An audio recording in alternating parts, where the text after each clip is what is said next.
Why do teenagers slam doors and throw temper tantrums? Well, it's partly due to the frustration of not yet having the ability to regulate or verbalize their emotions.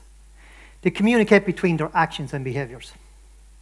Yet, what do we suggest to a teen that is emotionally distressed, lashing out at the world, or taking part in what might be considered risky behaviour?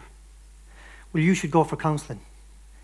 Sit face to face across from a stranger in an office and process your feelings through talk therapy. Now, this option works well for a lot of people, but for others, it's an incredibly daunting and intimidating prospect. I'd like to start my talk by telling you a story about a boy and his friend. Growing up in South Hill in the 80s and 90s, a housing estate on the outskirts of Limerick City in the west of Ireland, where antisocial behaviour, car theft, drug use, violence, and sadly, murder became all too familiar.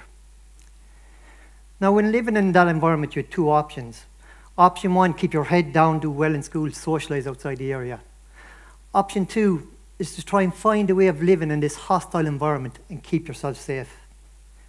Now, this kid took option two. Now, the only time he really felt safe enough to let his guard down was when he was with his friend.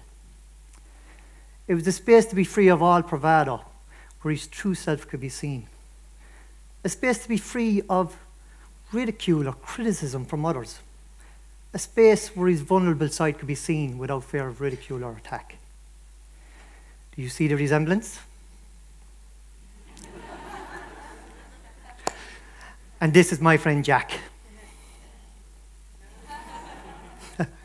Now, for clarity, this is not the actual Jack.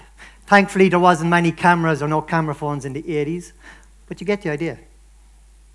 Now, at the time, I had no way of knowing what was happening during this time with Jack. To me, I was just hanging out with my friend. It wasn't until many years later, going through the training process to become a counsellor, that I started to look at these interactions and how being with Jack created a space of calm and ease where I got to process my thoughts and feelings. In 2012, I was introduced to the Agala model of equine-assisted psychotherapy and instantly could see the benefits of using this model with the adolescents that I work with. The concept of integrating unrestrained horses with a licensed mental health professional and a trained equine specialist as part of a therapeutic process. The Agala model was established in Utah in the US in 1998. It is now practiced worldwide, covering a vast array of issues, from at-risk youth right through to soldiers returning from war affected with PTSD. The gentle approach of allowing the client to work through their issues by interacting with horses in ground-based activities, where they're given the freedom to move around, the authority to share or not share their story. Working in an environment where anything the client can see or hear has an opportunity to become part of that story. A bird, a bush, even a horse taking a dump. Allowing the client to look at their lives in an external way, where the horses and environment start to mirror relationships and areas of importance in that client's life and story. Did you know that a horse can pick up a human heartbeat from around 4 feet away? Since horses are prey animals and had to learn to survive in their environment over millions of years, they are hardwired to pick up on the energies and the atmospheres around them.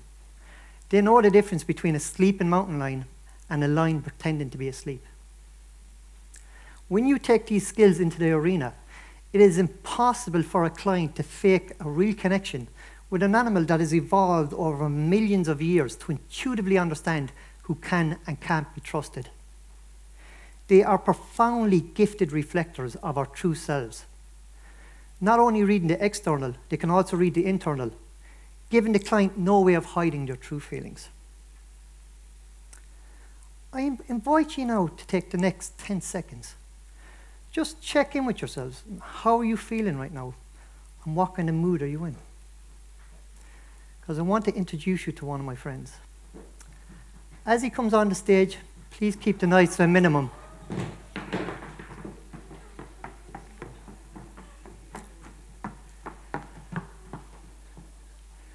I'm going to finish up by telling you about a session I had with a young man that it will stay in my mind forever. But as I do this, I'd like you to keep an eye on my friend. How's he feeling right now? As he looks out, what's he thinking about? As you look at him, what is he reminding you of?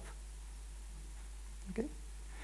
So we had this young man come, and he'd been for 6 or 7 sessions or so, and we had a number of horses, and he picked one horse in particular that he wanted to work with, and he wanted the rest of them gone out of the arena.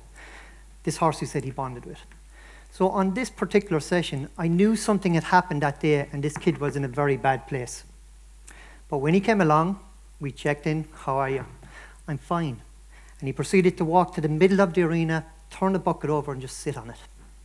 And as he sat there, this horse that he had this relationship with started running around the arena, started bucking, started kicking.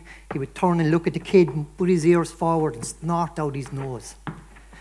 Myself and my colleague were standing in the corner with our chins on the ground saying, what is going on here? After a few minutes of this, we asked the young man, so what's happening? What's happening with the horse? And his response was, he's acting how I'm feeling. And as he said it, his shoulders dropped. Within 60 seconds, that horse was standing at his side calmly and remained there for the rest of that kid's session. I'm now going to ask my friend to leave the stage. Please hold your applause as we don't want to spook him.